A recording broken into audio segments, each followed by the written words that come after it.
Hello friends, welcome to Raji home style. Today Raji home స్టైల్లో beetroot fried రైస్ని simple ప్రాసెస్గా ఏ విధంగా చేసుకోవాలో ఈరోజు ఈ వీడియోలో తెలుసుకుందాము. మొదటగా ఒక పెద్ద సైజు బీట్రూట్ను తీసుకోవాలి. దీన్ని శుభ్రంగా కడిగేసేసి తొక్క తీసి తురుము పట్టి ఉంచుకోవాలి. ఫ్రైడ్ రైస్ కాబట్టి ఒకటైతే సరిపోతుంది. ఈ విధంగా బీట్రూట్నంతా తురుము పట్టి ఉంచుకోవాలి. అలాగే మనం రైస్ని వండుకొని చల్లారబెట్టి ఉంచుకోవాలి. పులిహోరాకు మనం రైస్ని ఏ విధంగా చల్లారబెట్టి ఉంచుకుంటామో అలాగే రైస్ని చల్లారబెట్టి ఉంచుకోవాలి. స్టవ్ పైన ఒక గుంతపాటి ప్యాన్ పెట్టేసి అందులో తిరుమాతకు సరిపడా ఆయిల్ని వేసుకోవాలి. ఆయిల్ బాగా వేడైన తర్వాత ఇందులో 1 టేబుల్ స్పూన్ మైన తిరుమాత గింజల్ని అలాగే ఒక గుప్పెడుమైన శనగపప్పును యాడ్ చేసుకోవాలి.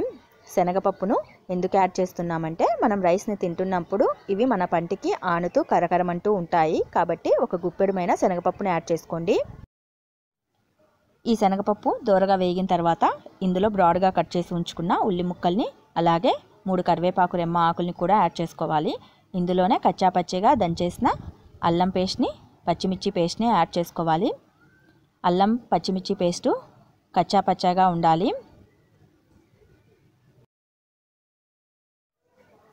ఈ అల్లం పచ్చిమిర్చి పచ్చివాసన పోయేంత వరకు వేయించుకోవాలి. ఇవి కొద్దిగా పచ్చివాసన వెళ్ళిన తర్వాత మరో గుప్పెడుమైన వేయించిన పల్లీలను అలాగే మనం తురుము పట్టి ఉంచుకున్న బీట్రూట్ని యాడ్ చేసుకోవాలి. ఇందులో 1/2 టేబుల్ స్పూన్ మైన పసుపుని అలాగే 1 టేబుల్ స్పూన్ మైన సాల్ట్ని కూడా యాడ్ చేసుకోవాలి. ఆల్రెడీ మనం రైస్లో సాల్ట్ని యాడ్ చేసుకొని ఉంటాము కాబట్టి చూసి యాడ్ చేసుకోవాలి. వీటినన్నింటినీ బాగా కలియదిప్పేసేసి స్టవ్ని మీడియం ఫ్లేమ్లో ఉంచి ఒక్క 10 నిమిషాల పాటు ఈ బీట్రూట్ని బాగా మగ్గనివ్వాలి. బీట్రూట్లో వాటర్ అయితే అస్సలు యాడ్ చేయకూడదు. ఇందులో వాటర్ అనేది ఒక్క చుక్క కూడా వేయకూడదు. మరి ఒక మారు చెప్తున్నాను, మధ్య మధ్యలో బీట్రూట్ అనేది ఏమాత్రం మాడిపోనివ్వకుండా అటు ఇటు కలియదిప్పుకుంటూ ఉండాలి. వేడి సెగకే ఆయిల్లో ఈ బీట్రూట్ బాగా మగ్గిపోతుంది.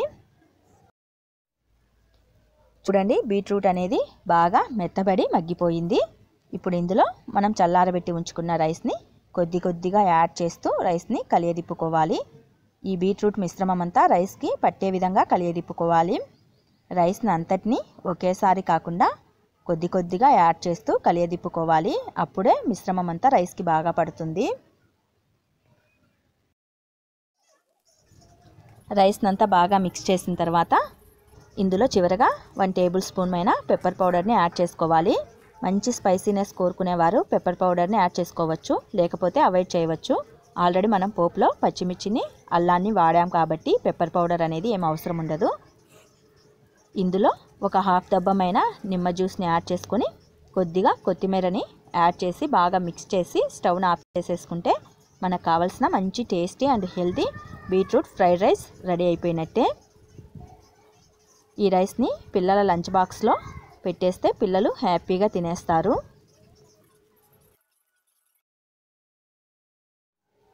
ఇంతేనండి, సింపుల్గా హెల్తీ ఐటమ్ అయిన బీట్రూట్ ఫ్రైడ్ రైస్ని ప్రిపేర్ చేసుకోవటం. మీకు ఈ రెసిపీ నచ్చినట్లయితే మా ఛానల్ని వెంటనే సబ్స్క్రైబ్ చేసుకోండి. అలాగే పక్కనున్న బెల్ సింబల్ని ప్రెస్ చేసి మా నోటిఫికేషన్స్ని ఎప్పటికప్పుడు వెంటనే పొందుతూ ఉండండి. ఈ వీడియోని లైక్ చేయండి, షేర్ చేయండి. Thanks for watching.